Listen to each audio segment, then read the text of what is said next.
نهێنی وەرگرتنەوەی قەرزی لێبڕینی خانەنشینی چییە؟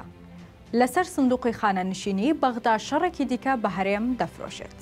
وەزارەتی دارایی هەرێم با بڕیارێک داوای وەرگرتنەوەی قەرزی لێبڕینی خانەنشینی دەکات. دارایی هەرێمیش دەڵێت ئەوەی لە ساڵی 2014ەوە لێبڕینی سەتادەی خانەنشینانی نەبووە بڕیارەکە دەیگرێتەوە.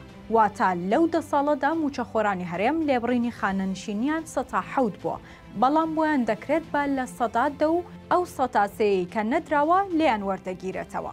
وەزارەتی دارایی دەشڵێت ئەو لێبڕینی خانەنشینیەی لە موچەی فەرمانبەران دەکرێت بڕیاری خودی وەزارەت و وەزیری دارایی عێراقا. دەشڵێت دارایی عێراق لێبڕینی خانەنشینی هەموو مانگەکانیان دەوێت کە دەکاتە 120 موچە و بڕەکەی بەسەر 3 ساڵدا دابەش دەکرێت و مانگانە وەردەگیرێتەوە.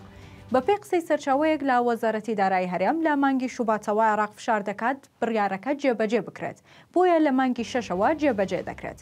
بەپێی نووسراوەکەی دارایی ئەو پارەی دەبڕدرێت بۆ ئەو 10 ساڵەی ڕابردووی فەرمانبەران وەک قەرز هەژمار دەکرێت و لە ماوەی 3 ساڵدا لە فەرمانبەر وەردەگیرێتەوە، هاوکات لە ماوەی 5 ساڵیش لە خانەنشین وەردەگیرێتەوە.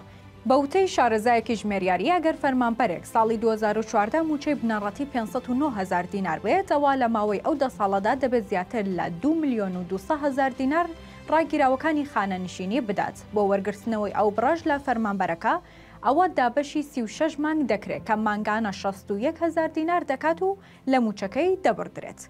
بەپێی قسەی سەرچاوەکە دارایی عێراق داوای سندوقی خانەنشینی لە هەرێم دەکات و هەرێمیش پێی وایە ئەمە شەڕێکی دیکەیە و بەغدا دەیفرۆشێت بە هەرێم، بۆیە دەیەوێت ئەو بیانوەشی ببڕێت. بۆ ئەمەش بڕیارە لە مانگی 6ەوە بڕیاری لێبڕینی موچەکە وەک قەرز لە موچەخۆران وەربگیرێتەوە.